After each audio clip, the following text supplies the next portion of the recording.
aquí a la Facultad de Estudios Superiores Zacatlán y no es hasta la maestría y el doctorado que salgo de Naucalpan para estudiar en Santa Fe, en la Universidad Iberoamericana. Soy maestra en sociología también y tengo un doctorado en antropología social. Este, aunque este tema, los temas que vamos a tocar el día de hoy, no los consideraría propiamente mi línea de investigación y por eso le pedí a mi gran amigo y colega Diego de Santiago Delfín que estuviera aquí con nosotros. Yo creo que ningún estudioso de las ciencias sociales es ajeno a lo que nos está sucediendo porque en todas partes globalmente hay un despojo de los seres humanos, de las ciudades. Hay una regeneración social.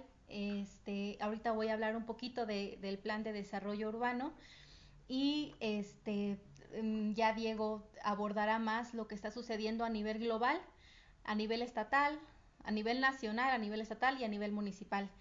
Pero quiero decirles francamente que me sorprendió mucho el documento, no esperaba que fuera tan franco, tan en algunas partes cínico. Honestamente es un documento contradictorio, es un documento un poco agresivo. No sé por qué se usó una redacción tan desafortunada, pero ahorita voy a tocar eso. Yo me he dedicado a hacer trabajo de campo en Naucalpan por espacio de 10 años y mis líneas de investigación han sido cultura policial, violencia, patología social, teoría social. Sin embargo, todo esto tiene que ver con lo que con la lucha que ya ha emprendido la ciudadanía tan organizadamente y tan brillantemente en algunos casos, pero que esto se ve para mucho más, ¿no?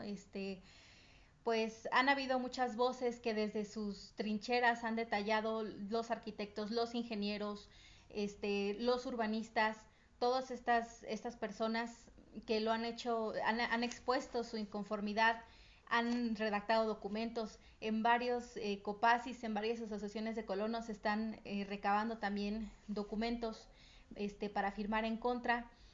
Sin embargo, yo encuentro que no se ha tocado un tema, digamos, central, o por lo menos en los videos que me han llegado, en las informaciones que me han llegado, no creo que está faltando el sistema de comprensión central de lo que estamos viendo. Y yo tengo dos puntos y con esos voy a iniciar.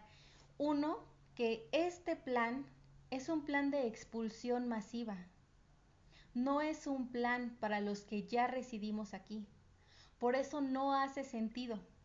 O sea, la gente se pregunta, pero ¿cómo si es que no hay agua? ¿Pero cómo es que el Cerro de Moctezuma? ¿Pero es que las áreas verdes? ¿Pero es que tenemos que partir de la premisa de que este plan no es para los que ya estamos residiendo aquí, es para los que van a venir a residir. Y ni siquiera es una interpretación. El mismo plan lo dice. Nos dice que la ciudadanía está envejecida y que hay una expulsión de ciudadanos. Por lo tanto, es necesario traer gente nueva, dinamizar la zona, hacer una nueva ciudad. Entonces no es algo que yo haya interpretado de lo que leí. O sea, por eso les digo que en algunas partes pareciera cínica la redacción, ¿no? Nos están diciendo, han envejecido, han caído en desuso los usos habitacionales y vamos a traer nueva gente. Y después se avientan también varias, ya en los fundamentos jurídicos, ciñéndose, por ejemplo, al Plan Estatal de Desarrollo Urbano, nos dicen, vamos a cuidar que no haya una expulsión de la ciudadanía, ¿no? Pero te van a cambiar todo todo tu entorno. Se va a ver transformado profundamente. Entonces no te están expulsando, pero vas a tener que migrar. Pero ellos no te están expulsando, ¿eh? O sea, tú vas a migrar, pero pues ya es tuyo, ¿no? El segundo punto con el que quisiera comenzar es que es un proyecto diseñado para alterar, modificar y reestructurar el concepto del hombre urbano. el concepto del hombre urbanita, de lo que sabemos que es el hombre urbano. O sea, todo tu entorno está por cambiar drásticamente. Y eso, o sea, quiere decir que a ti te deja en la periferia. Además de que te van a empujar hacia la periferia, pero ahorita Diego mucho más claramente que yo lo va a explicar cómo se dan estos fenómenos, ¿no? Pero de alguna manera es mucho más profundo que hablar que del agua, que del uso de suelo, que de la plusvalía, que de la zona residencial, la zona popular. De verdad es hablar en términos mucho más filosóficos, a nivel ser humano. O sea, están diseñando un tipo de ser humano. Y ese es el que quieren que venga a habitar Naucalpan. Entonces, y no solo Naucalpan, vuelvo a repetir, esto se está dando a nivel mundial, se está dando a nivel regional, en América Latina, se está dando a nivel nacional, estatal y municipal, ¿no? Entonces es tan importante entender por qué estos procesos son verdaderamente, digamos, están amarrados con, por ejemplo, la ONU. El plan de desarrollo urbano cita mucho a la ONU y a los nuevos objetivos de la ONU y hacer usos de suelo mixtos y la ONU y entonces claro pues es que son digamos sistemas internacionales de intereses particulares de inversión privada. Las implicaciones son mucho más profundas que de dónde viene el agua o cómo voy a salir a trabajar. Este plan no está diseñado para ti que habitas Naucalpan. Está diseñado para los que van a venir, los que aquí van a crear una ciudad cerrada, una ciudad en donde se privatiza el espacio público, en donde se privatizan las áreas verdes, en donde se privatiza o sea, todo lo que tú consideras como bienes municipales está previsto para que se privatice. Y lo peor es que, vuelvo a repetir, no es quisiera que les dijera yo, miren, esta es mi interpretación. Bueno, sí es mi interpretación, pero es la interpretación porque lo leí. O sea, esto viene de lo que se desprende de lo que lo leí. Les repito que el plan tiene 434 páginas. Voy a ser muy honesta, llegué a las 200. Pero ya con eso estaba yo muy alterada y por eso también es muy bueno que esté Diego, que no habita en Naucalpan, porque le va a poner la objetividad a esto. Simplemente como socióloga, como antropóloga social, quiero recordarles que somos producto de nuestro entorno. Si nuestro entorno cambia, nosotros cambiamos. Y si nuestro entorno mismo nos urge a salir de aquí porque ya somos los ajenos, vamos a migrar. Y entonces estamos frente a un proceso de migración urbana forzada. Rápidamente, no quisiera yo digamos, tocar mucho lo que va a tocar Diego, porque, como les digo, lo va a hacer mejor que yo y ahorita lo voy a presentar. Pero quisiera decirles en dónde creo yo que radica el cinismo de este plan. Nos dicen que Naucalpan ha perdido su vocación industrial. Ojo, Naucalpan no perdió su vocación industrial. Los industriales tuvieron que salir literalmente expulsados por la corrupción, por la falta de seguridad pública, por, de verdad hacer un trámite en Naucalpan es equivalente a un calvario. Por muchos motivos han tenido que irse los empresarios. Y lo han dicho y lo han declarado. Y hay muchísimos datos que nos dicen por qué tuvieron que migrar. Eso les costó dinero, les costó mucho. Y sin embargo, tenemos aquí, por ejemplo, una planta de Procter & Gamble, o sea, tenemos todavía una fuerte zona industrial en un municipio que llegó a ser el segundo más industrializado de México. Entonces no es que Naucalpan perdió su vocación industrial, es que los gobiernos han hecho imposible que la zona industrial prospere. Esta presidenta que tenemos ahora, y esto no es partidista, les aseguro que no, mis visiones políticas no tienen nada que ver, pero dijo, tanto en lugares públicos como en audiencias privadas, que iba a hacer solamente una licencia por cada 3 años de funcionamiento para acabar con la corrupción, para que los empresarios no tuvieran que sufrir tanto, para que los comerciantes pudieran agilizar todo, y no lo cumplió. Y entonces tenemos toda una, digamos, una pandilla, y con todo respeto lo digo pues a los, porque sé que no es su culpa, pero es un sistema corrupto, de trabajadores del municipio que se dedican a hostigar y a extorsionar a los empresarios. Entonces los empresarios que ya no pudieron con este hostigamiento, claro que se fueron. Dice también que tenemos una tendencia a la pérdida de la población y al envejecimiento, como ya les había dicho. Es decir, si ustedes leen las primeras, no sé, 20, 30 páginas del documento, se van a dar cuenta que es una declaración de un gobierno fallido. En Naucalpan reina la corrupción, el plan de desarrollo urbano pasado no contuvo, no se lograron los objetivos, no se logró y por lo tanto está obsoleto. Pero ¿quién no lo logró? Pues el mismo Estado, el gobierno, ¿no? Y hay mucha inseguridad y hay mucho... ¿Y quién tiene que proveer la seguridad? Pues el Estado, ¿no? Entonces, ¿quién está fallando? ¿Los ciudadanos o el Estado? Pues el Estado, y tú mismo nos estás diciendo, ¿no? O sea, de verdad, las primeras 20 hojas parecieran la declaración de un criminal, ¿no? Que alguien que dice, fallé, no pude, no se puede, ¿no?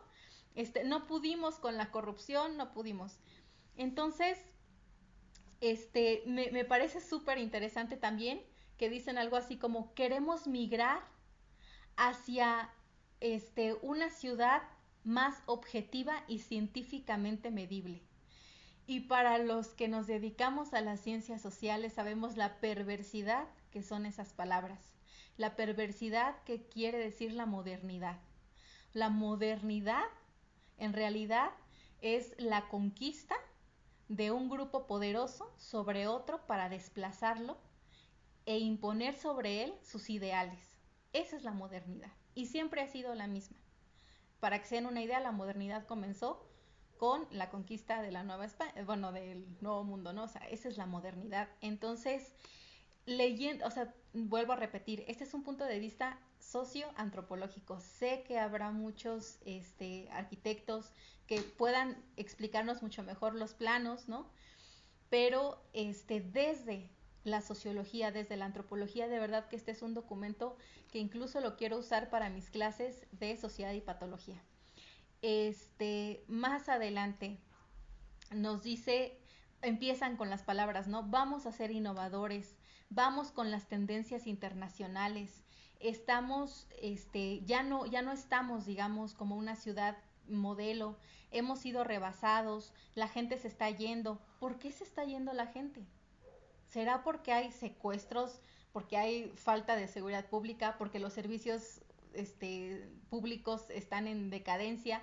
O sea, no es por la ciudadanía, es porque tú, gobierno, no estás proveyendo de las cosas que necesitamos, ¿no? Habla un poco de cuántos usos de suelo existen actualmente, 69 permitidos, 101 categorías, eso está superado, tenemos que hacer un uso de suelo mixto para todas partes, porque eso dice la ONU, porque eso dicen los estándares internacionales, que el plan anterior favorece las condiciones para la corrupción. Eso nos dice el plan. El plan anterior fue firmado por el hermano de la actual alcaldesa de Naucalpan. Entonces, de verdad, y quisiera yo tocar este tema porque es muy importante. Para nosotros que nos dedicamos a las ciencias sociales sabemos lo importante del lenguaje, porque ahí se esconde. Nos están diciendo todo y nos están diciendo nada, pero que para quien sabe descifrarlo sabe. Quieren migrar de un plan que es el pasado, que hacía planeación, literalmente un plan pues es una planeación, a un nuevo plan que sea de regulación. ¿Y esto qué implica? Cuando hay una planeación, el gobierno protege a los ciudadanos y planea en torno a las necesidades de los ciudadanos. Cuando hay una regulación, el gobierno protege a la iniciativa privada. Y entonces lo que hay es simplemente una regulación económica de las zonas. Es decir, el ciudadano nuevamente a la periferia y se pone en el centro la iniciativa privada. Y para esto nos dice que este nuevo plan pues va a modificar las áreas verdes y la seguridad. Claro, pues si cierras todo el municipio, pues los inversionistas privados van a contratar seguridad privada y van a traer, o sea, de verdad, yo no pensé, honestamente, y hasta lo digo con pena, que fuera un plan que se leyera tan cínicamente, es que no tengo otra palabra, ¿no? O sea, tan así como, pues sí, o sea, vamos a privatizar el espacio público y quien tenga el dinero, padre, y quien no, pues va a tener que ser desplazado. Ahora,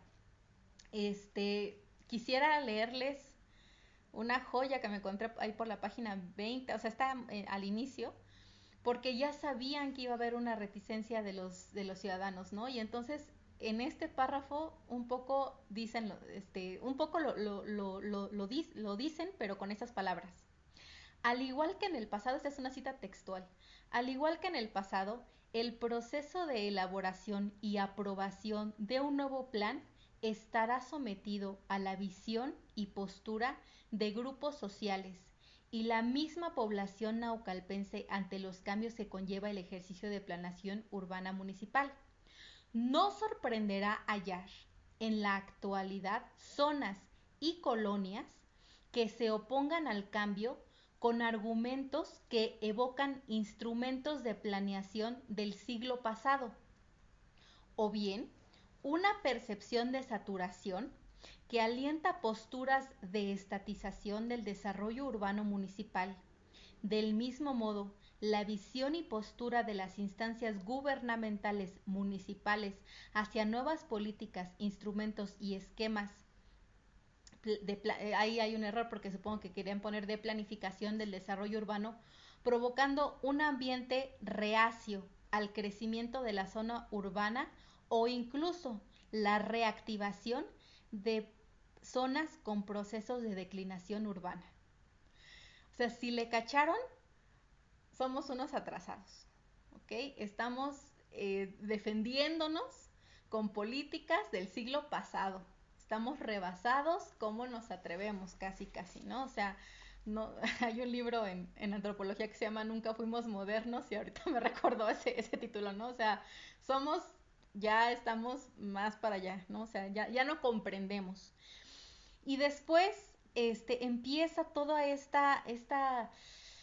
este lenguaje de lo internacional, ¿no? Las políticas de los instrumentos de planeación coinciden en la formulación de ordenamientos dirigidos a la redensificación de las áreas urbanas existentes, a la regulación del crecimiento urbano, al favorecimiento del derecho a la vida digna y con acceso igualitario a servicios, equipamiento, todo esto, ¿no? Dicen, digo, no quisiera de verdad como digamos, quitar un poco de espacio a lo que va a decir Diego, pero hablan de los objetivos del desarrollo sostenible de la ONU, donde se habla de acabar con la desigualdad. Pues claro, si vas a expulsar a la clase media y a la clase pobre, pues no vas a tener desigualdad. Son muy pocas las personas que van a poder quedarse a vivir en Naucalpan si esto se lleva a cabo, porque sí tenemos gente con un muy alto nivel adquisitivo en Naucalpan, como tenemos gente que literalmente vive varias esferas de la pobreza, ¿no? Bueno, si quieren llamarle pobreza multidimensional, que ese es otro tema, pero hay mucha gente en pobreza. Entonces, no sé si era acá, no, es acá. este Dice también por ahí el propio plan. Como les digo, yo quisiera haberles dado una interpretación de lo que está pasando. No pensé que fuera tan así, y dice, la la agenda de la ONU promueve densidades orientadas al diseño compacto que impida el crecimiento descontrolado y señala la importancia del uso del suelo mixto.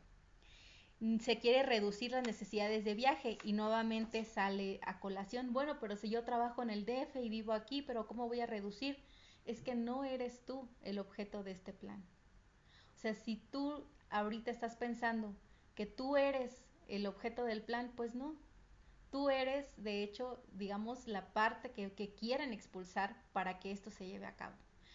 Quieren reducir las necesidades de viaje, que la ciudad sea sostenible y sustentable, que no es lo mismo. Quien viva aquí, que no se traslade, que tenga todo lo que necesita.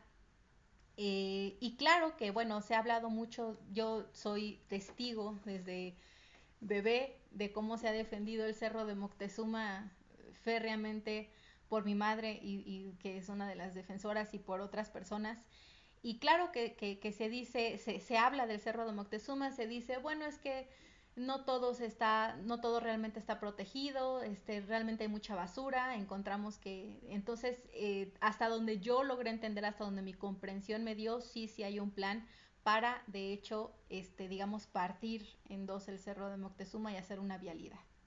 Quiero aclarar que el Cerro de Moctezuma es un patrimonio arqueológico, no solamente ecológico, ¿no? Entonces, bueno, un poquito más abajo habla de las políticas urbanas del país y lo que se quiere decir es que hay que enfatizar la igualdad, darle prioridad a que todos los ciudadanos vivan aquí y por lo tanto la vivienda en alquiler es muy importante. O sea, un poco más quitando. Diego sabe todas las implicaciones de esto y ahorita seguramente las va a abordar, pero, o sea, no es. ¿Quién va a ser el dueño del suelo en Naucalpan? Pues la inversión privada. O sea, el inversionista, el desarrollador, no tú. ¿Por qué? Porque claro que va a perder plusvalía tu casa si el municipio digamos, ha desatendido sistemáticamente y por años ya la seguridad pública, la infraestructura, los parques, todo lo que necesitamos. Claro que está el municipio en decadencia, creo que ha bajado la calidad de vida de todos y eso nadie lo puede negar. Se ha saturado y entonces, una vez que se empiecen estos desarrollos, ¿no? Autosustentables, autosostenibles y que ustedes un poco dirán, bueno, y el agua, es que estos desarrollos ya tienen para captar el agua pluvial, por ejemplo, y convertirla en agua, tienen sus propias formas de hacerse del agua que bajo la categoría de lo renovable o lo ecológicamente amigable, se vuelven autosustentables, sí, pero para quien lo puede pagar.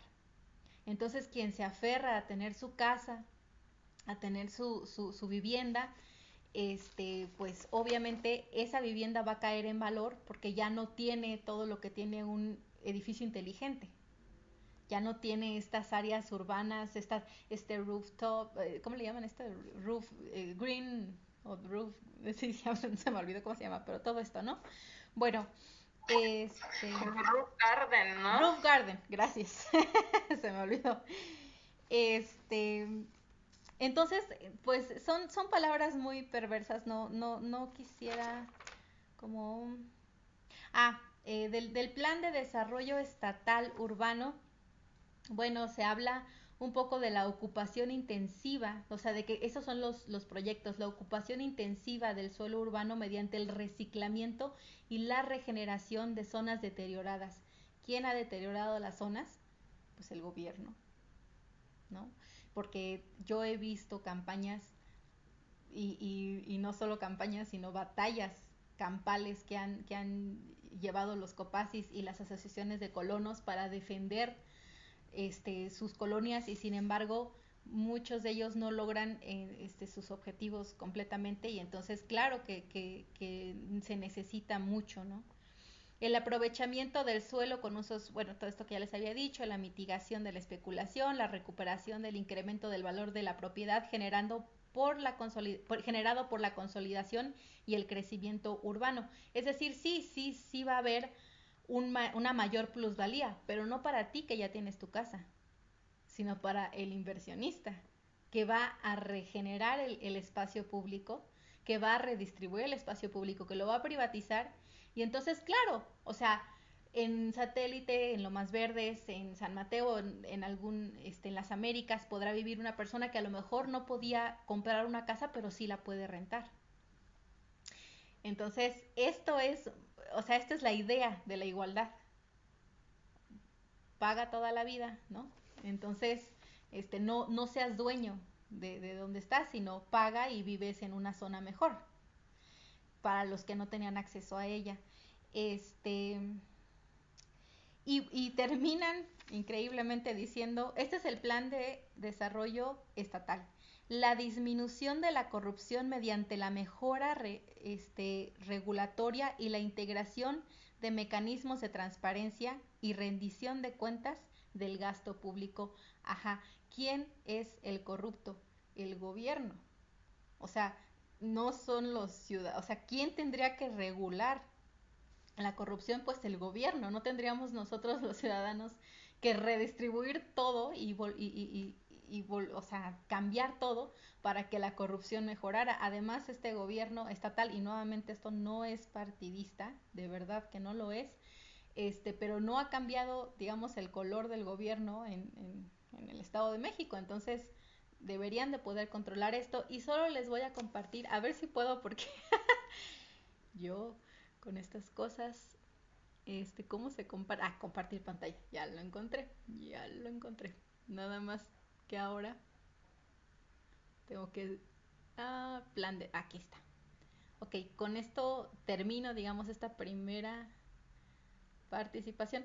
No sé si lo están viendo por ahí, si alguien me puede decir si sí se ve. Sí se ve bien. Sí, ok. Que está en la página 108 y entiendo por qué entonces muchísimas asociaciones, la Asociación de Ciudad Satélite y muchas otras, pues se sienten, pues están, ¿no? Tan enojadas como todos creo que estamos. Dice, el esquema de los adultos mayores es exactamente el opuesto, lo que ratifica la existencia de los procesos demográficos urbanos y urbanos sugeridos de los análisis anteriores, en donde las zonas de mayores ingresos noreste y sur del municipio tienen altas proporciones de población de 65 años y más y están en franco proceso de envejecimiento, no solo de la población, sino también del stock inmobiliario, ya que ha concluido su vida económica o está próximo a hacerlo. Este concepto se refiere al periodo durante el que el uso original del inmueble, en este caso habitacional principalmente unifamiliar, deja de ser el aprovechamiento más eficiente y es conveniente reaprovechar su espacio y localización en otros usos que permitan mayor eficiencia urbana, típicamente vivienda plurifamiliar, lo que a su vez se traduce en una valoración del patrimonio inmobiliario de los propietarios de esos inmuebles. Debe mencionarse que en varias manzanas de Satélite, la Florida y el área de Chegaray, la población total en el año 2010 bajó a niveles poco representativos, lo que indica una etapa avanzada del proceso de declinación y envejecimiento. Voy a dejar de compartir. Y ya no sé cómo regresarme. Ya, ya encontré. Ustedes disculpen. Quiero decirles que yo en el 2010 justamente me encontraba haciendo una investigación de por qué había tanta expulsión en Satélite y la principal razón era la falta de atención a la comunidad por parte del municipio y a la inseguridad. Entonces, yo lo creo y o sea, yo soy la medicina y la cura, ¿no? De alguna manera. Quisiera solamente terminar, digo, al ratito, por supuesto, los que nos han acompañado, muchísimas gracias. Estoy grabando en voz para los que no pudieron estar, porque la pantalla no quiso cooperar para grabar. Entonces, pero sí quisiera solo decirles que siempre ha habido un discurso franco de división entre zona popular, residencial, comercial, industrial. Creo que es momento hoy más que nunca de dejar atrás esas divisiones porque lo que se avecina es un problema que nos puede llevar a todos a dispersarnos a distintas áreas muy alejadas de nuestro querido municipio y a ver cómo se pierde y se desposee todo lo que hemos creado. Entonces, es ahora cuando debemos de unirnos como naucalpenses y no desunirnos en yo soy residencial, yo soy popular, yo soy industrial, ¿no? Creo que la unión ante esto, ante esta afrenta, pues hace toda la diferencia. Pero bueno, quisiera yo presentarles aquí al maestro Diego, permítanme, que tuvo la amabilidad, digo, yo sé bien quién es, pero me hizo llegar una semblanza. Diego de Santiago Delfín es habitante de Xochimilco, realizó estudios de licenciatura en artes visuales en la Facultad de Artes y Diseño de la UNAM, donde se enfocó a la escultura y a la docencia a través del arte. Hizo una maestría en antropología social en la Universidad Iberoamericana, en la que se enfocó a movimientos sociales que tienen que ver con defender el derecho a la vivienda en la ciudad. Actualmente se dedica a la labor docente en la Universidad Iberoamericana, en la licenciatura en comunicación, y se define a sí mismo como investigador activista.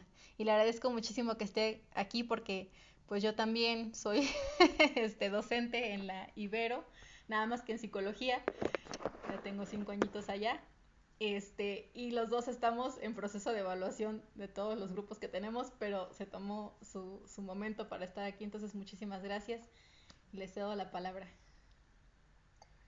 Hola, buenas tardes a todas y a todos. Está grabando con una voz en inglés, bastante interesante esta cosa. Y la otra es esta palabra que ahorita también voy a hablar un poquito de eso, ¿no? Que es esta idea de reindustrializar, ¿no? Me parece que comentaste en algún momento, Dian, a partir de que Naucalpan tenía este aspecto industrial y quieren como volverlo a ser un foco, ¿no? De interés de la industria. Esto también es problemático porque hay casos explícitos que han pasado dentro ya, digamos, mi campo sería más la Ciudad de México, que ya sé que es parte, ¿no? De la zona conurbada de Naucalpan, pero digamos más de esta parte la parte del Distrito Federal, llamándole todavía así, me tocó más trabajar eso, ¿no? Pero explícitamente el caso que representa perfectamente ese tipo como de discursos y argumentos sería Nuevo Polanco, que está ahí justamente donde está el Sumaya, el Museo Jumex, la Plaza Car, todo eso es un proceso de un lugar que se trató de reindustrializar o refinanciarizar, algo así, digámoslo así. La intención de que hubiera estas inversiones pues multimillonarias, ¿no? El mismo Slim fue uno de los partícipes de este proyecto y que transformó esta colonia, que es la colonia Granada, y la ampliación Granada, se transformó en lo que ahora se llama Nuevo Polanco. Incluso le está cambiando ya el nombre, ¿no? Para pensar también ahí como los mismos procesos de desposesión, incluso hasta le desposen del nombre, ¿no? La identidad a un lugar. Y eso es muy relevante también para que lo piensen bajo lo que puede estar detrás de estos tipos de planes. Y al final esta zona que tenía muchas fábricas, que también tenía viviendas, digamos, de interés social o popular, digámoslo así, eventualmente se volvieron en zonas departamentales de miles de departamentos que además se venden en dólares en algunos casos, carísimos, ¿no? O sea, que ya no son accesibles para la misma gente que llegó a habitar ahí, ¿no? Entonces también tiene que ver con ese tipo de procesos de cómo se transforma bajo una idea de remodernizar, ¿no? Para acabar con esa modernidad vieja, también retomando un poco lo que compartió Diana del texto, y hacerlo contemporáneo, digámoslo así, ¿no? Que muchas veces detrás de esta retórica, de estos discursos del desarrollo urbano van implícitos cierto tipo de procesos que muchas veces pues transforman radicalmente, ¿no? La situación de quienes habitan esos espacios, esos distritos de la ciudad. Entonces, bueno, voy a pasar a compartirles ahorita pantalla y les digo, voy a hacer la presentación.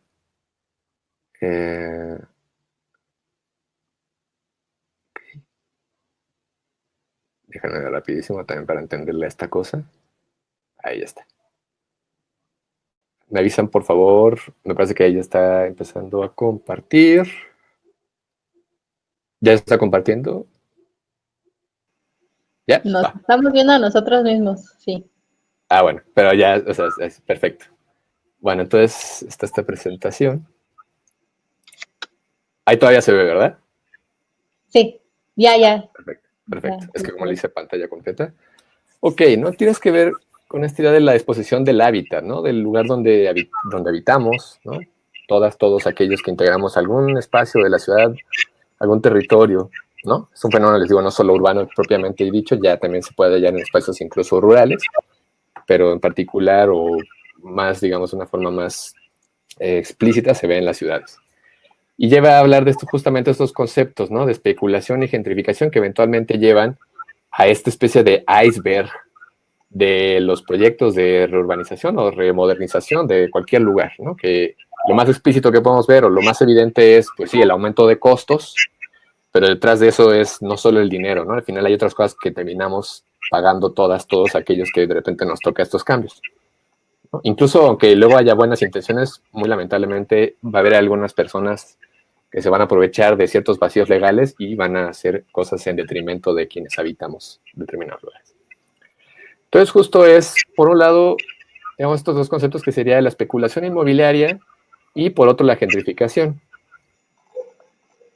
La especulación inmobiliaria justamente se basa en la idea de, ¿no? Que eso ya es histórico, ya desde el siglo XIX se puede hallar eso, de que tú compras un bien inmueble a un costo bajo, por lo general son colonias, barrios, pueblos que han sido abandonados por sus habitantes porque están en mucha pobreza, porque hay mucha inseguridad, porque hay cierto tipo de crímenes, venta de drogas, etcétera, ¿no? Entonces esto baja sus costos para que en un futuro, cuando los compran muy baratos, eventualmente los puedan revender más caros y así obtener una ganancia comprando muy barato, ¿no? Esto es como estas leyes de la oferta y la demanda, muy de pensamiento como económico, mentalidad de tiburón, digámoslo así. Y eventualmente, pues esto se puso, como les mencioné previamente, en evidencia a partir de la crisis de la burbuja inmobiliaria de 2008, porque justamente se pudo apreciar que se daba mucho este caso en la que muchas personas compraban casas con créditos, ni las podían pagar, pero las compraban para rentárselas a otras personas, entonces así iban ganando dinero en lo que estaban a la vez pagando esa casa más caro, ¿no? Entonces al final era como un doble win-win, ¿no? Yo gano porque compré muy barato o lo estoy comprando a crédito, y en lo que estoy comprando crédito ya se lo estoy rentando a alguien a un mayor precio, entonces pues yo termino de pagar esa casa y a la vez estoy ganando más dinero de rentarlo, ¿no? Entonces ese tipo de procesos lamentablemente se dieron. Y también pasa mucho eso que les menciono, es comprar cosas de distritos, colonias muy barato, sobre todo afectados por el crimen organizado, por la violencia, por la pobreza, y eventualmente genero, lo transformo, le meto mejores realidades, hago que toda la gente pobre se vaya, ¿no? Así como censurando la existencia de estas personas que podrían ser vistas como una especie de elemento estético, incluso en detrimento del lugar, y eventualmente la ofrezco a personas con mayor poder adquisitivo, que tengan más dinero para que puedan habitarlo, ¿no? Y la gentrificación a la vez se conecta muchísimo con esto, porque la gentrificación, que es un concepto que se ha popularizado mucho, es un término que surgió en el Reino Unido, se aplicó por primera vez en 1963, desde una socióloga llamada Ruth Glass. Ella le llamó gentrificación a lo que ahora se conoce como este proceso de transformación urbana por la que zonas estratégicas, sobre todo las que están más pegadas a zonas de trabajo o centrales en una ciudad, aumentan artificialmente su valor, provocando el desplazamiento de la población económica vulnerable, ¿no? Y justamente, pues eso se hizo se hizo evidente en las transformaciones de los 2000 para acá, de la redensificación del centro histórico, por ejemplo, aquí en la Ciudad de México, se expulsaban a muchas personas de los barrios contiguos que habían llegado a habitar el centro histórico, entró Fundación Slim y otra serie de inversiones privadas y pues se limpió, digamos, el centro histórico, pero a la vez muchos lugares terminaron siendo privatizados o propiedad del mismo Carlos Slim, ¿no? Por eso ya hay muchos Sanborns en el centro histórico de la Ciudad de México, ¿no? Por poner un ejemplo. Tiene que ver con eso, ¿no? La Roma y la Condesa también son un claro ejemplo de estos procesos de gentrificación, digámoslo así. Aquí un ejemplo, no sé si alguien conozca el Mercado Roma, que está ahí en esa colonia, en la Roma Norte, y tiene que ver de cómo algún lugar que tal vez se fue a la bancarrota o que perdió su interés o que no genera tanta ganancia para aquella persona incluso que lo renta, llega alguien con un plan de remodelación y transforma radicalmente ese lugar, ¿no? Aquí era un autolavado y eventualmente se transformó en Mercado Roma, y pues ya también es un Mercado Roma, ¿no? Que trata de hacer una especie de simulacro o simulación de los mercados populares, pero ya enfocado a personas con un poder adquisitivo mucho mayor que a la vez hace que se eleven los costos de cobros de servicio de agua, de predial, etcétera, ¿no? Y esto lleva justamente a la idea de pensar que muchos de estos programas, incluso bajo los argumentos de respaldados supuestamente por la ONU, también llevan detrás esta idea como de poner la ciudad en una supuesta idea de disposición para todas y todos, una ciudad inclusiva, donde todos pueden habitar. Sin embargo, es habitar a partir de qué parámetros, ¿no? A partir de qué condiciones. Y pues lamentablemente la condición es que tengas dinero, ¿no? Por eso se va haciendo la expulsión de entre menos dinero tienes, pues menos derecho vas a tener de vivir en zonas más céntricas o cerca de tu trabajo y vas a tener que hacer 2 horas en el pecero, o en el camión o en el metro hasta donde tú trabajas, ¿no? Entonces esta misma idea de la ciudad en venta. Y bueno, ahí nada más poner también cómo se van retroalimentando la gentrificación y la especulación, porque en el momento en que la especulación inmobiliaria ve que algún lugar empieza a tener algún tipo de manifestación, algún interés de algún sector de la sociedad, sobre todo jóvenes de entre 25 a 40 años, ¿no? Que van a ser como sus proyectos de vida, de trabajo y eventualmente de una casa, pues se vuelven muy atractivos y eventualmente empiezan a generar mucho interés económico e incluso empiezan a surgir artículos en periódicos de, La Portal es el nuevo lugar chic en el que puedes invertir en bienes raíces y cosas así, y eso a la vez empieza a generar más especulación, entonces es como una especie de círculo vicioso que se va retroalimentando de un interés que pues realmente no existe ahí, ¿no? Entonces ahí más bien se materializa cuando ya le ponen un precio a los departamentos. Y vamos a ver esto de acá. Y es esta parte justo, ¿no? De las dos caras del desarrollo urbano. Por un lado, no sé por qué no se ve. Ahí está. ¿No? Esta cita del geógrafo, profesor de la Universidad de Nueva York, David Harvey, que dice, nosotros no construimos ciudades para la gente, para vivir, sino más bien la construimos ahora para invertir. Y eso es un problema, porque pues, las casas, todo, pues, es para habitar, ¿no? Y justamente pues, uno de los derechos que todos tenemos como seres humanos es tener un lugar donde vivir, ¿no? E incluso lo más con una vida digna. Y es el problema, que justo a partir de esta especie de ejercicios de especulación, de gentrificación, ya muchas personas, ahí se incluyen muchos proyectos inmobiliarios, constructoras, pues ya más bien hay como una industria en la cual invertir para ganar más dinero y se olvidan muchas veces de que al final lo que importa ahí es que la gente tenga dónde vivir, ¿no? Al final se vuelve, más que un derecho, se vuelve un recurso que se puede aprovechar para ganar tu lana, ¿no? Y hacerte de más dinero.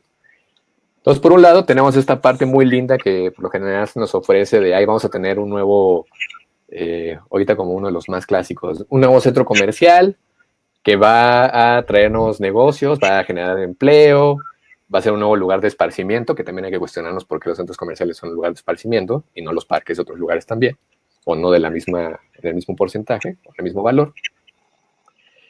Y muchas veces también detrás de estos proyectos, lamentablemente, pues justo va a privatización incluso de manantiales de agua, pensando que estamos prácticamente ya en una crisis mundial por el acceso a este recurso natural indispensable, ¿no? La misma agua. Y a la vez, como les mencioné previamente, de repente incluye como estos espacios, estos centros comerciales o otra serie de cosas que construyes, consumen mucha energía, consumen mucha agua, a la vez también generan tráfico, etcétera, pues transforman las vialidades para que pasen más autos, para que haya menos tráfico, que también ya está demostrado que hacer las vialidades más amplias no disminuye en ningún momento el tráfico, sino que siempre lo va a ampliar. Ahí están las carreteras de 6 carriles de China.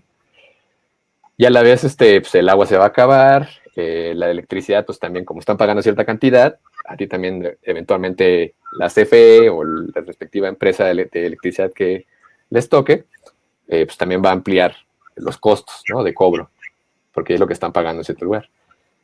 Y estas son las movilizaciones que se han dado, ¿no? Sobre todo en los últimos 20 años, estas del 2014, 15 me parece, justo a partir de, aquí también de nuevo entra mucho cómo es esta política de arriba hacia abajo. Entre el 2010 y el 2013 se establecieron unas normas de desarrollo urbano dentro de la Ciudad de México, dentro del Distrito Federal, que eran las normas 26, 30 y 31. Estas normas, dentro del discurso del gobierno, pues, sonaban súper buena onda porque decían que era para invitar a las constructoras a que crearan vivienda de interés social, ¿no? Que justamente iban a abrirse espacios en zonas de alto valor, ¿no? De alto plusvalor del metro cuadrado dentro de la ciudad, para que crearan casas de interés social, para que justamente no hubiera estas como fronteras entre clases sociales, digámoslo así, y que ya pudieran habitar en estas zonas más céntricas, personas con menores recursos. Sin embargo, dentro de los huecos de estas normas, sobre todo de la 26, muchas inmobiliarias y constructoras se aprovecharon de esta situación, porque además el gobierno daba un subsidio a las mismas constructoras, además de darles el permiso de que construyeran, y empezaron a aprovechar ese hueco legal para construir estos edificios, en un principio supuestamente para interés social, pero nunca las ofrecían, nunca las ponían a la venta desde que estaban en obra negra, entonces la gente no sabía que las podía comprar.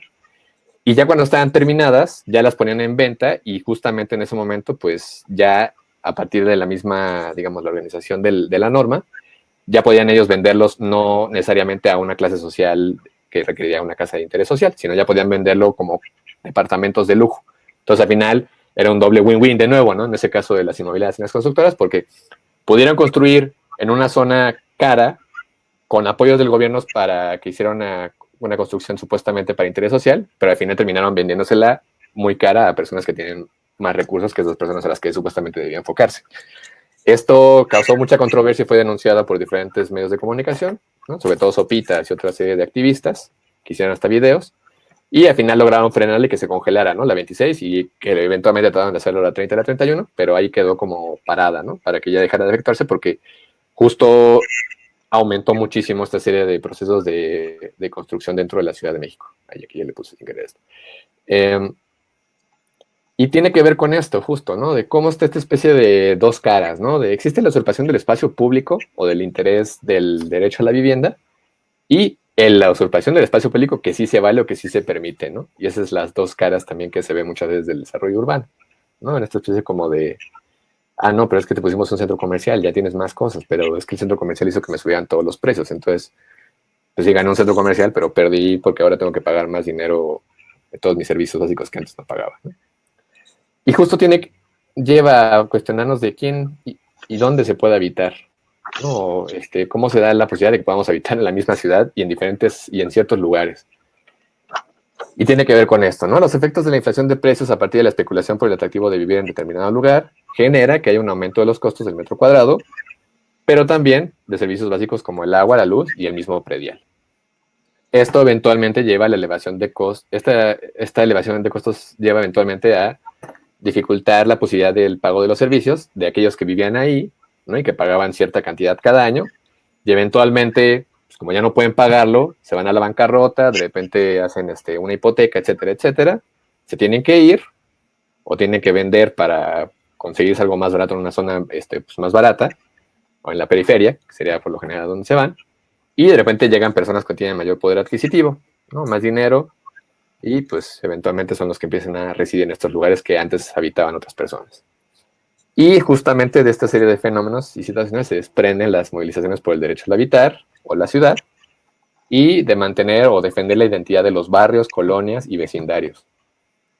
Este es un caso, y les digo, es no solo local, es algo que está pasando en todo el mundo, en China, en España, en Alemania, en Estados Unidos, en Reino Unido, en Sudáfrica, ¿no? En Argentina, en Colombia, en Chile y aquí en México, por supuesto. Esta imagen es de Chicago, ¿no? Que dice, ahora que mi colonia o mi vecindario ya quedó bonito o nice, ¿por qué me tengo que mover, no? Y tiene que ver con estos procesos de desplazamiento, perdón. Aquí no se ve mucho, pero es una pequeña infografía que hicieron también de uno de los lugares donde más se ha elevado los costos de vivienda a partir de esta especulación y la gentrificación ha sido el Reino Unido, Londres. Londres es carísimo poder rentar un lugar, y justo es una infografía que muestra los 10 distritos más caros que se han dado en Londres a partir de esta especulación, y muestra justamente las diferencias entre cuánto ha aumentado los salarios, los ingresos económicos, y cuánto ha aumentado el costo de pagar una vivienda, ¿no? Entonces, ahí sacan, por ejemplo, que el salario ha aumentado del 2010 al 2016 18%, y del 2004 al 2016 el costo de la vivienda aumentó 169%. O sea, para que vean que pues, inevitablemente nunca va a llegar a ser el mismo lo que está aumentando el salario, lo que puede pagar alguien, frente a lo que están aumentando los precios de vivir, ¿no? Y incluso ahí están los costos de cuánto pagan en libras. En Barcelona también, ¿no? En Barcelona y en Lisboa en particular ha sido también una lucha contra la gentrificación, ¿no? Contra esta serie de procesos de cambio de los barrios, pero también contra el turismo, porque lamentablemente el turismo influye también muchísimo en estos procesos de modificar los hábitos de vivienda, de habitar de las personas que están en estos territorios, en estas ciudades, en estas colonias y barrios. Y es que ya, por ejemplo, en Barcelona se da mucho el caso, ya están tratando de prohibir Airbnb, por ejemplo, esta aplicación para rentar hospedaje en casas particulares, justo porque muchas personas empezaban a ser desocupadas o desalojadas de sus viviendas, porque las y los dueños o aquellas personas que eran los propietarios de los edificios empezaron a expulsar inquilinos y eventualmente empezaron a poner cada departamento, dividirlos y además rentarlo por cuartos para Airbnb porque sacaban más dinero. Entonces, al final, la gente que también llevaba años viviendo ahí empezó a ser expulsada, justamente bajo esta idea de atraer más dinero del turismo que dejaba más capital, digamos, a los dueños de estos lugares. Por último, voy a poner rapidísimo de esta parte, rapidísimo este video, que tiene que ver con algo que se dio aquí. Les pido, por favor, me dicen si se escucha el audio, porque luego tengo, no sé. El año nuevo llega con rentas más elevadas y por esta razón los mexicanos intensifican sus plegares a Santa María la Juaricua para frenar la especulación urbanística que pone de moda los céntricos barrios de Ciudad de México y que desplaza a sus vecinos. Ante tu gracia nos encomendamos. Santa María la Juaricua, protectora contra la gentrificación. Así le rezan Sandra Valenzuela y Jorge Vaca a esta figura que viste de blanco y tiene las manos en posición de oración. Le pusieron unas gafas bohemias que simbolizan la llegada de los nuevos vecinos, un sombrero para protegerse del sol mientras frena desahucios y una perrita llamada Banqueta para recuperar el espacio público y que según ellos no estaba porque andaba en el veterinario.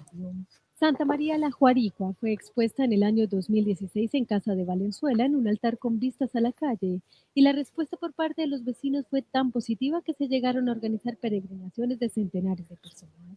Valenzuela y Vaca no confirman los prodigios milagrosos de la santa, pero ha llegado a sus oídos la historia de una familia que cuando iba a ser desalojada, apareció una abogada con sombrero y gafas que les ayudó a parar el desalojo.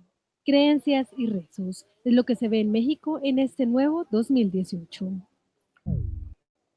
Bueno, ese es un caso muy interesante de un tipo también de activismo o movilización social contra estos procesos que se han dado también aquí dentro del DF, de la CDMX, sobre todo ahí en la Colonia Juárez y en Santa María la Ribera, donde estos artistas crearon, Sandra Valenzuela y Jorge Vaca, crearon esta santa falsa, ¿no? O sea, realmente no existe, pero la crearon como una forma de unión y de identidad dentro de quienes habitan esas dos colonias.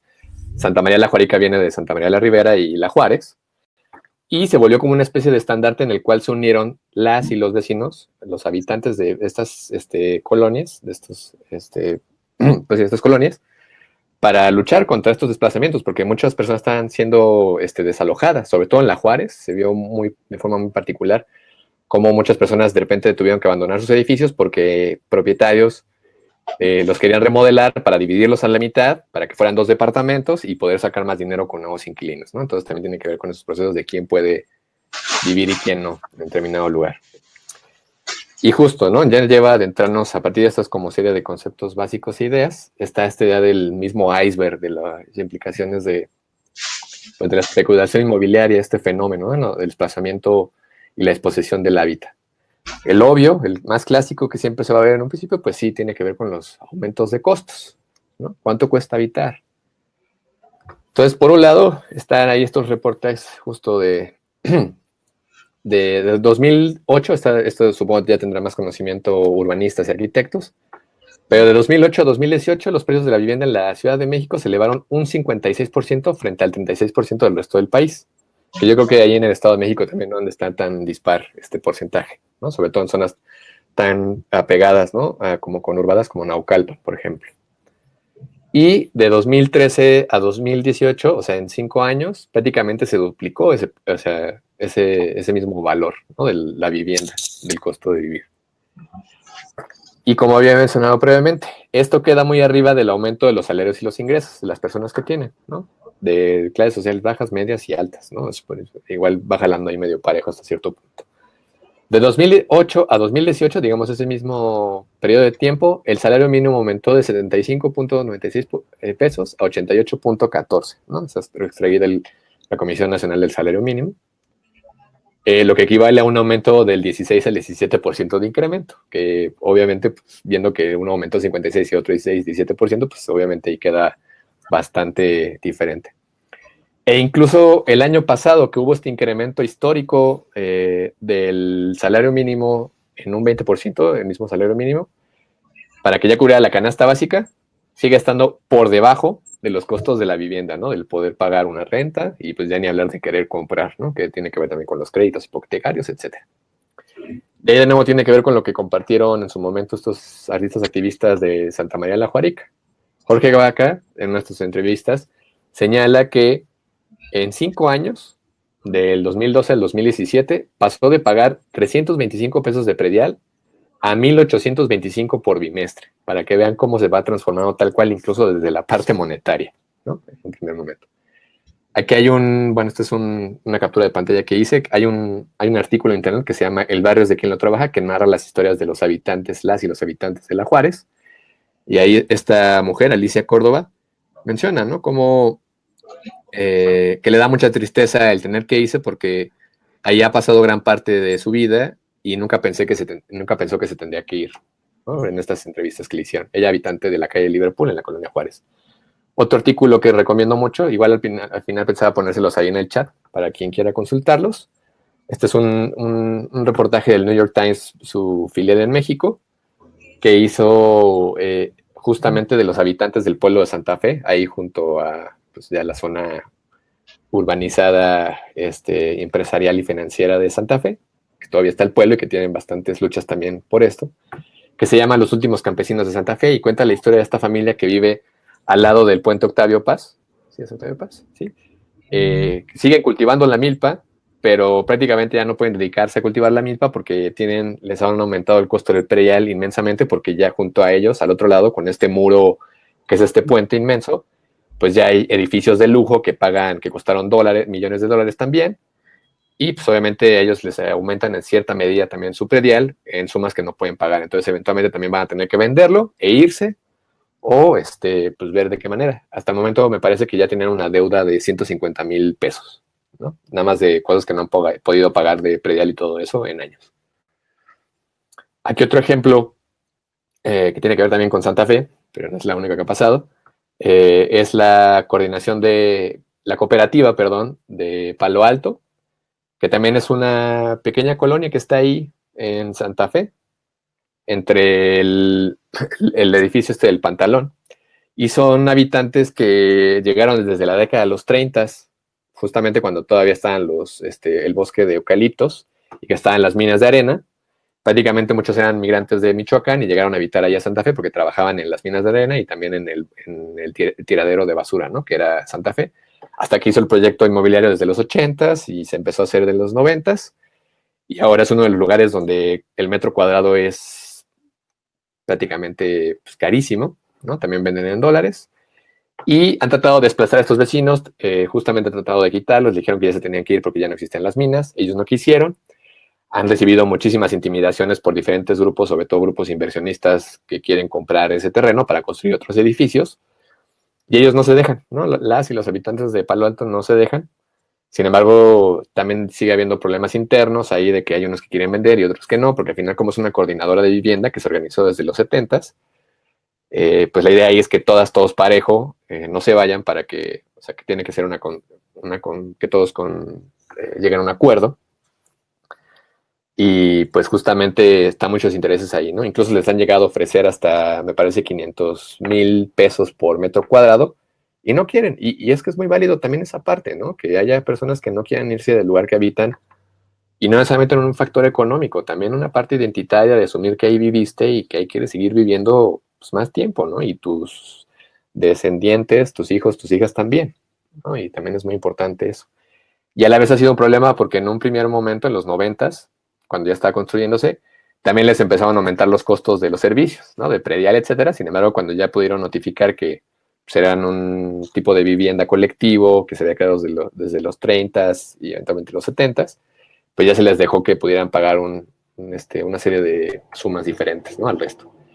Y otro, pues obviamente el que ya les comenté, que es Nuevo Polanco, ahí en la Colonia Granada, que ahora les digo, le están cambiando el nombre para la transformación identitaria, y que igual fue un proyecto de especulación en la que todo esto que eran almacenes, fábricas, que todavía estaba por ahí, incluso estas líneas de ferrocarril, que las dejaron como una especie de monumento o escultura, digámoslo así, entre el Museo Jumex y la Plaza Carso, perdón.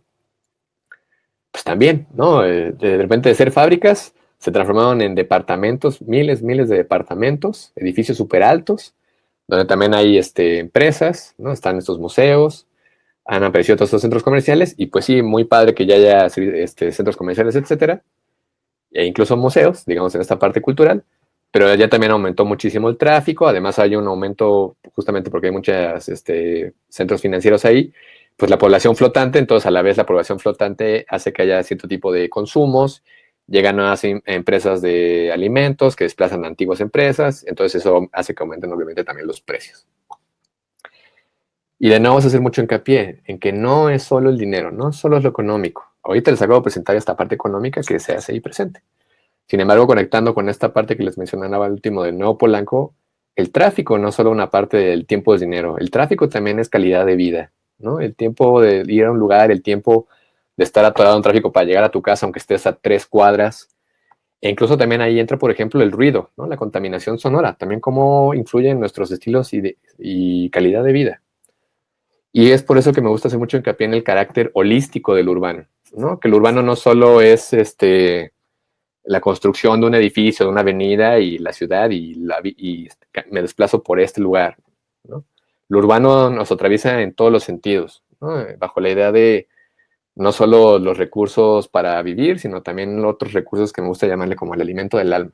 Y aquí pongo esta imagen para aquellas que podrán haber visto esta animación de Disney Pixar, Up, la casa que tiene unos globos y vuela.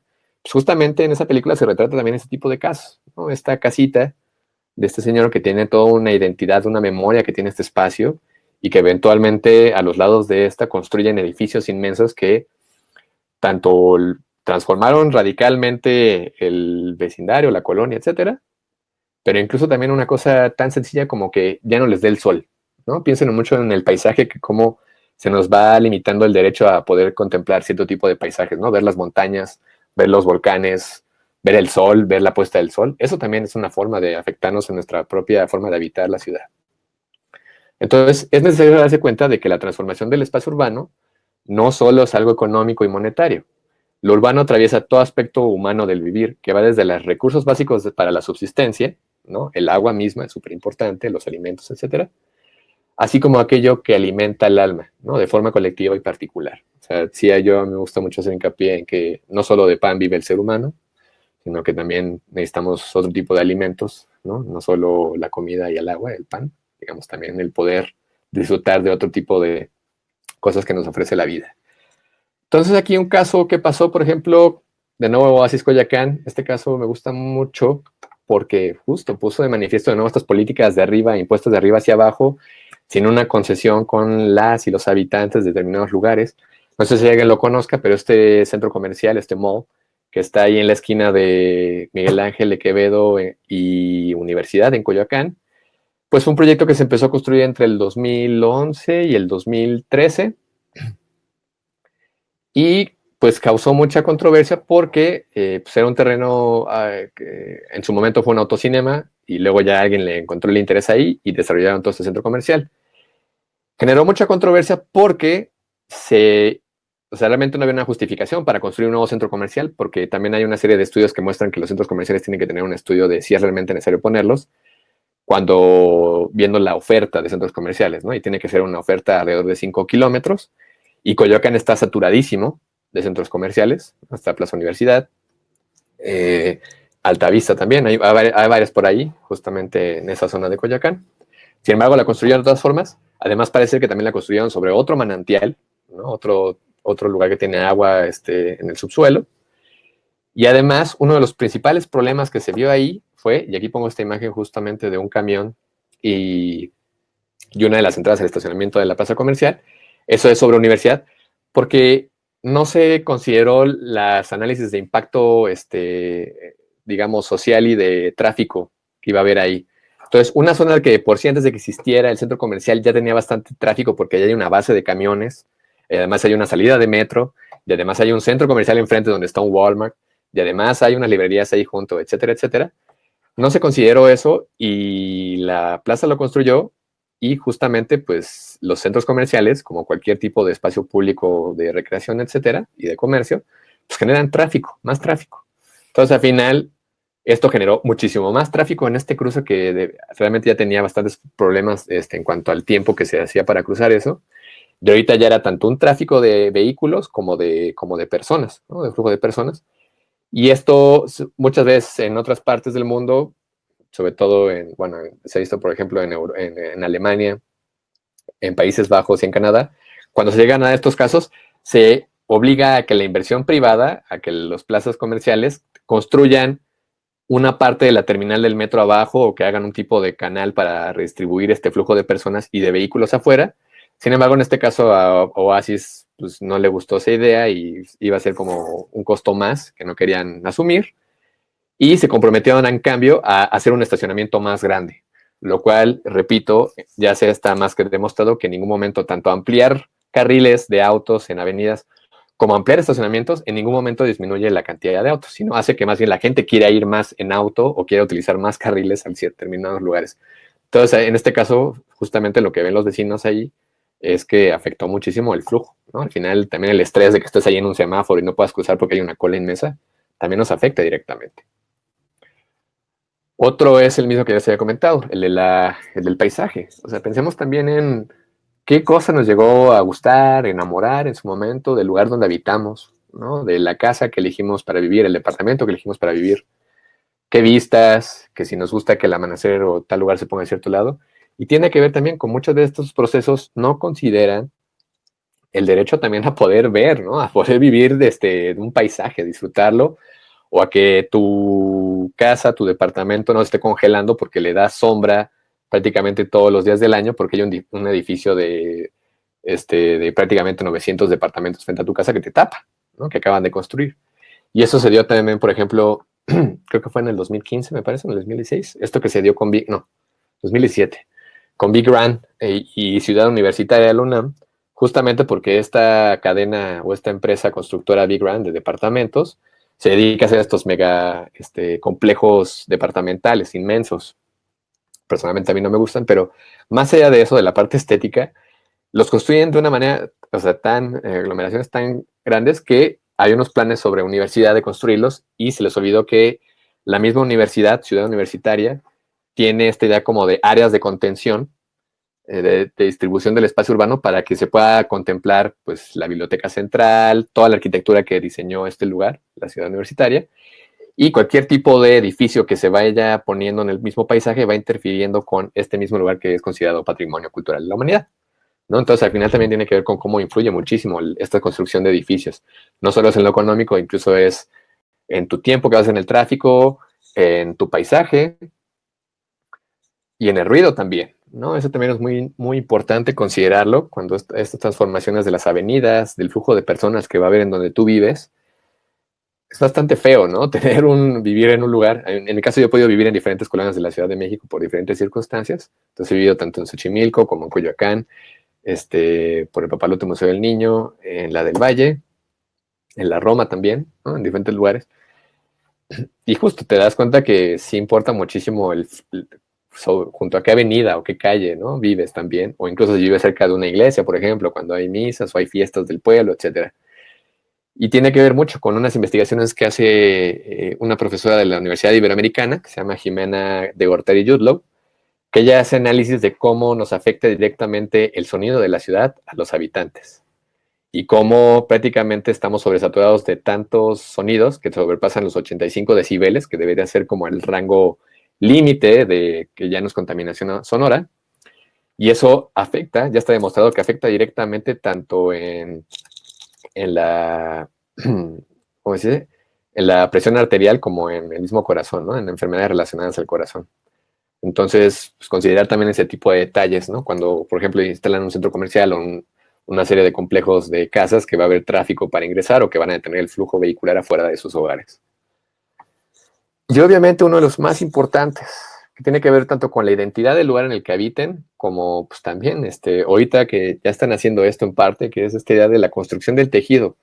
Más allá de las pequeñas diferencias que pueda haber, tanto en perspectivas de lo que sea, ¿no? De la vida, condiciones económicas, políticas, etcétera, el hecho de cómo se relacionan entre vecinos, ¿no? La vida comunitaria, la vida vecindaria, de colonia, etcétera, cómo conviven. Y esto al final, ciertas formas en las que llegan a relacionarse con sus vecinas, vecinos, también van a ser afectados cuando lleguen nuevos complejos de vivienda, nuevos centros comerciales, etcétera, ¿no? Nuevas industrias, etcétera.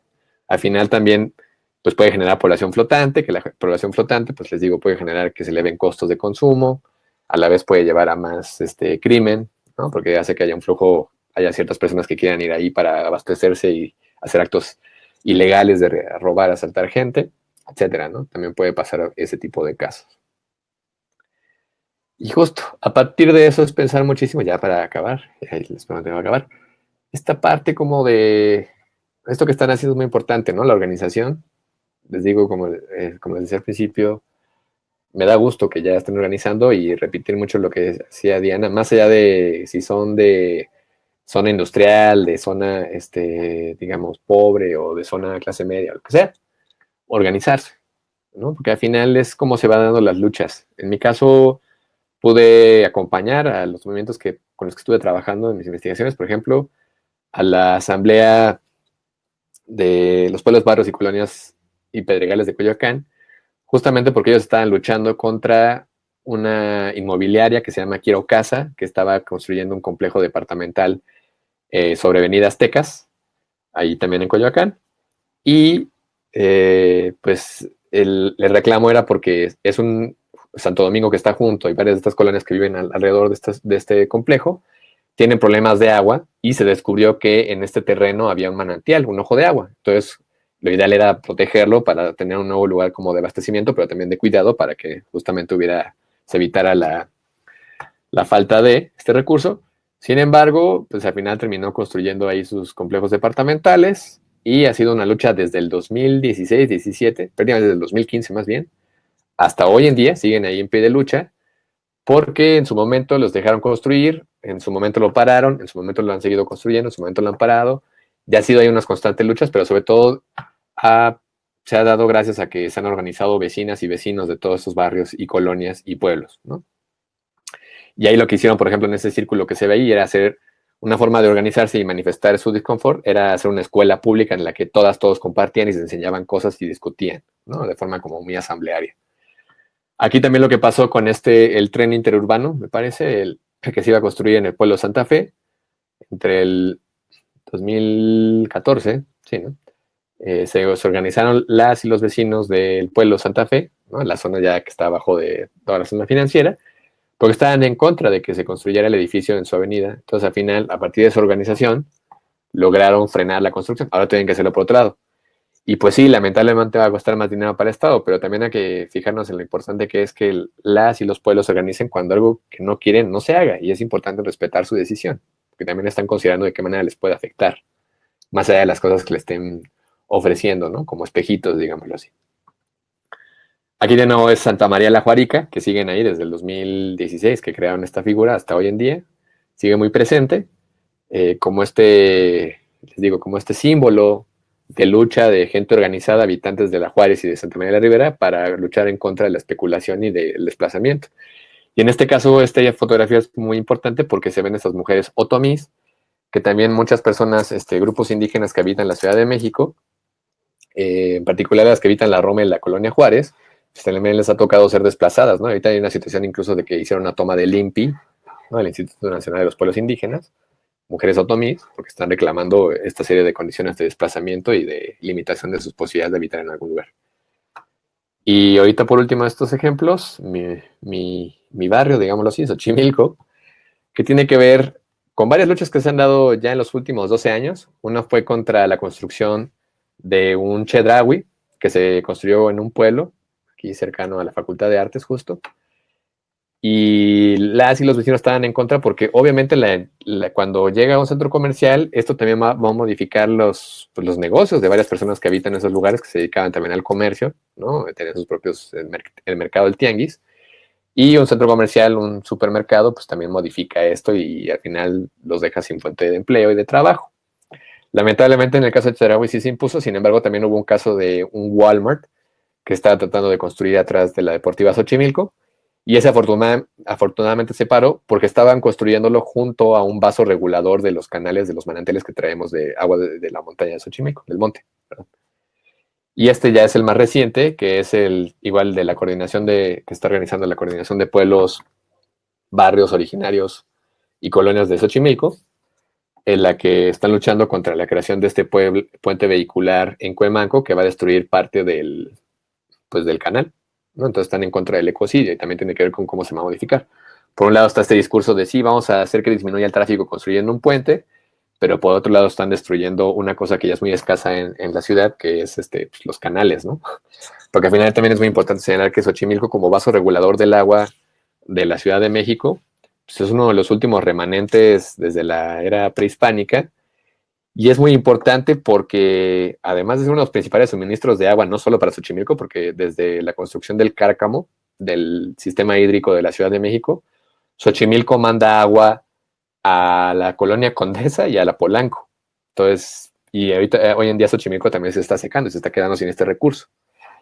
Y a la vez también, a partir de lo que nos ha pasado entre el 85 y lo que pasó en el 2017 con estos terremotos muy lamentables, hubo una serie de pláticas de analistas del sistema de aguas, hídrico de la Ciudad de México, de los canales de Xochimilco, la importancia de que también es importante limitar la mancha urbana, ¿no? Que así como les dijo este arquitecto en una de sus juntas que tuvieron, Luis Enrique Alanis, de que también son importantes los cinturones de áreas verdes, sí son importantes porque permiten regular tanto el sistema de aguas, pero también en cuanto al sistema, digamos, de los movimientos telúricos y de los terremotos. El canal de Xochimilco fungía como una especie de amortiguador de la fuerza que se daba en la Ciudad de México. Entonces, antes, cuando no había tanto concreto y tanto asfalto construido en estas zonas de Xochimilco, el canal funcionaba como una especie de contrapeso a estas como series de ondas. Entonces, al final los terremotos se amortiguaban de cierta manera. Sin embargo, como ya se ha extendido muchísimo la mancha urbana y hay mucho concreto, el peso del concreto y toda esta serie de construcciones ya impiden que haya esta especie como de maleabilidad del suelo en Xochimilco y ya no haya esta especie como de funcionamiento hidráulico de contrapeso. Entonces, por eso se sienten todavía más fuertes los terremotos aquí en la Ciudad de México.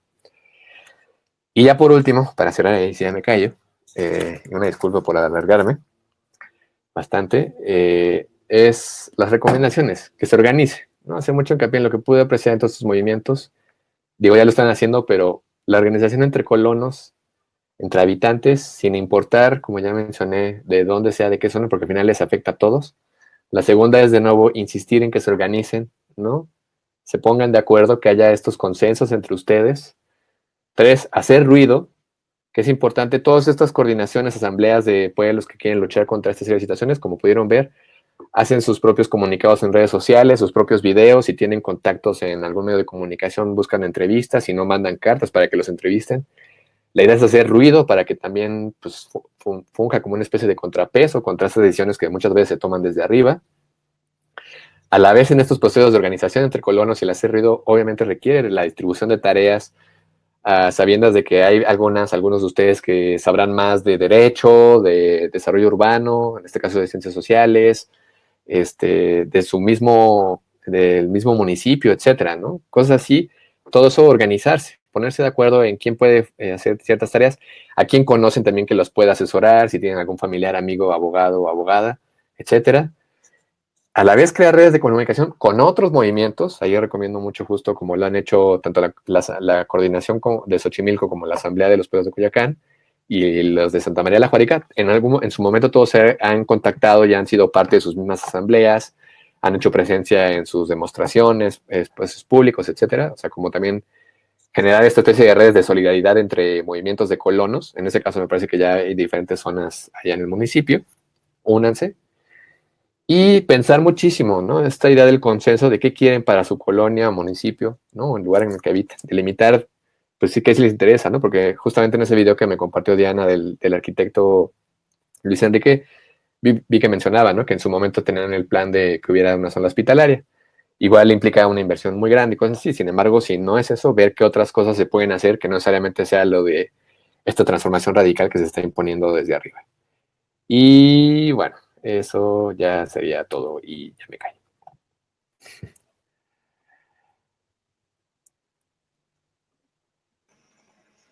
No, muchísimas gracias, ¿no? Te dejé compartir pantalla. Yeah. Gracias, gracias. Pues, no sé si alguien quiere hacer algún comentario, alguna pregunta.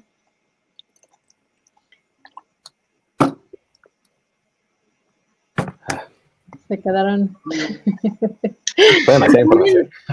Muy enojosa esta situación. Claro. Muy enojoso. O sea, estos planes que de veras parecen maquiavélicos porque con lo que dijiste, Diana, el mismo Estado provoca y el mismo Estado quiere meter un remedio. O sea, tal parece que está planeado, ¿no? O sea, no es casual, no es así, ay, ahorita surgió la oportunidad. No sé, me parece que es algo que ha llevado ese proceso porque hacia allá se quiere ir desde hace tiempo. O sea, no es así como, ay, mira, aprovechemos ahorita esta situación. Entonces, sí es como, pues como enojoso. Yo después de, bueno, oyéndolos a los dos, pues no sé, de veras, esa novela de 1984 que dices, bueno, que ya se está llevando a cabo todo lo que plantea y de pronto en las teorías estas conspiranoicas dices, pues no están tan errados, ¿no? O sea, va hacia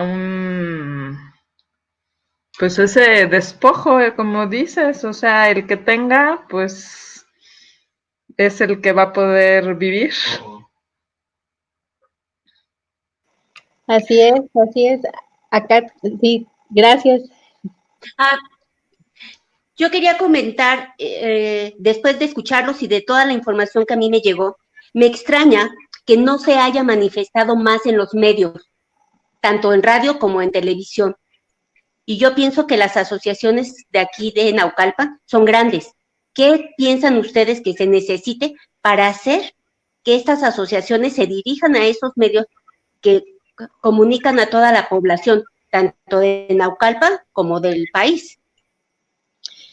Sí, definitivamente es un punto, o sea, que estamos muy disgregados, ¿no? O sea, no hacemos grupo, no hacemos fuerza, porque está la asociación de, por ejemplo, en YouTube está que la asociación de colonos de satélite, que la asociación de no sé qué, pero no convocan a hacer la fuerza. Entonces, el día de mañana hay una manifestación en automóvil. Tenemos que ir, digo, creo que es nuestro deber por lo menos tratar de asistir. Se han hecho mantas, pero sí preocupa que hay muy poco ruido y que el lunes 30 termina el plazo para la consulta ciudadana. Entonces, realmente nos dieron, o sea, fue todo muy en secrecía, muy cuidado, e incluso por lo que me dicen no se podía descargar el plan. Yo lo pude descargar sin problemas, pero mucha gente ha reportado en las redes que no lo podían descargar y que solo estaba en físico en el Ágora.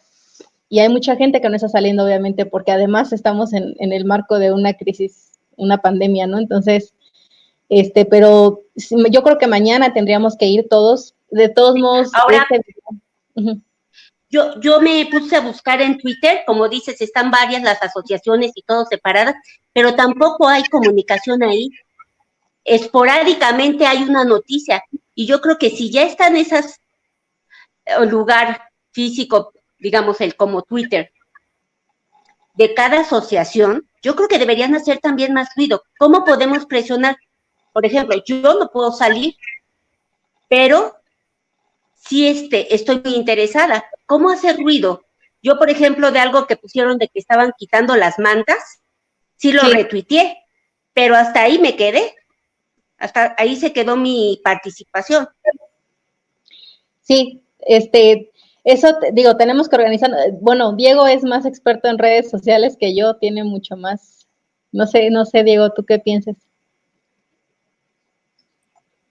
Yo no me llamaría experto en redes sociales, pero más bien a partir de ver lo que han hecho todos estos movimientos, pues sí es incluso por ejemplo la coordinación de los pueblos de Xochimilco, lo que hacen es bombardear tanto al delegado, bueno, aquí ya son alcaldías, alcalde, e incluso a la gobernadora de la Ciudad de México, ¿no? A Claudia Sheinbaum, es bombardearlos cuando hagan presentaciones con hashtags y toda la cosa, ¿no? Da como también a las figuras mediáticas también para que en algún momento alguien llegue a esta información, ¿no? Tal vez no directamente lo va a ver esta gobernadora o este alcalde, etcétera.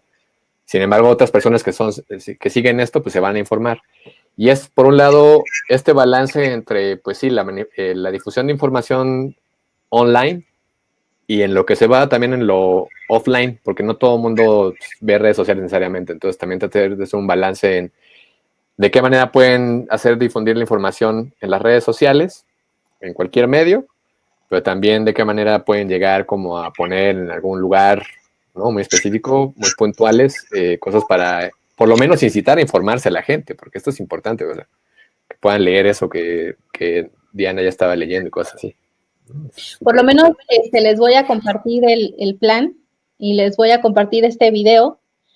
Bueno, el mío no se grabó, pero la parte de la voz y ahorita lo uno, digamos, todo. Y pues si ustedes pueden compartir sería grandioso, ¿no? Para que la gente vaya de verdad teniendo acceso a la información. Sí, subámoslo a las redes. Sí, y los que podamos físicamente, pues físicamente, pero definitivamente sí es algo que atenta contra la paz y la seguridad de todos. Oye, Diana, pero lo que dices que tiene, o sea, para el día 30, o sea, son 3 días. O sea, este plan de alguna manera casi que ya se va a poner en marcha, o sea, es un hecho que va a empezar. Bueno, no, porque todas las asociaciones han estado haciendo sus cartas y han firmado o sea, la consulta ciudadana termina el 30. Y entonces todo el mundo se ha manifestado en contra, ¿no? Todas las asociaciones por lo menos se han manifestado en contra, entonces no podrían, digamos, de alguna manera simplemente ponerlo en marcha si están en contra. Ah, ya. Digo, y finalmente todavía después del 30 sigue habiendo posibilidad de hacer cosas, o sea. Sí. No sé si alguien tenga algo más que quiera compartir. No. Diego, ¿no? Nada más esperar el video para subirlo a nuestros compañeros, amigos, Sí, lo voy a, es que esta plataforma es nueva, pero ahorita lo uno todo y lo paso con muchísimo gusto. ¿Y en dónde va a ser esa manifestación? Parte del Centro Cívico de Ciudad Satélite. ¿A qué hora?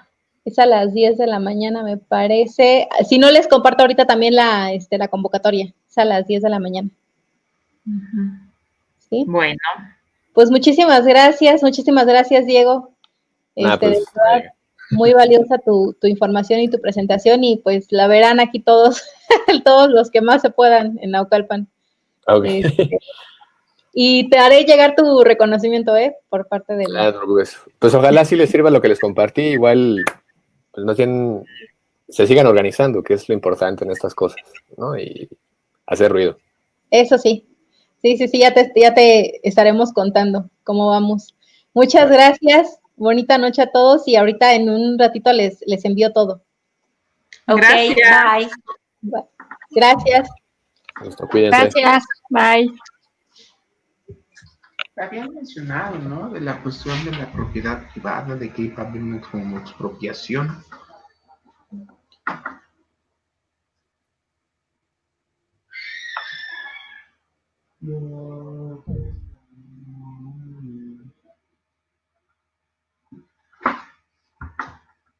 Aquí como se sale nada más así.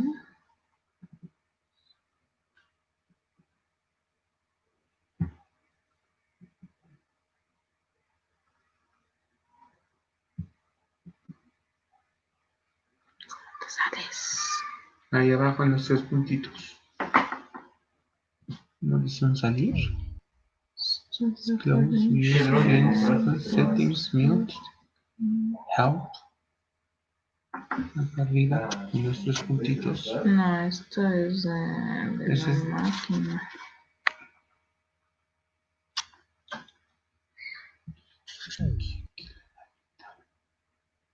Pantalla.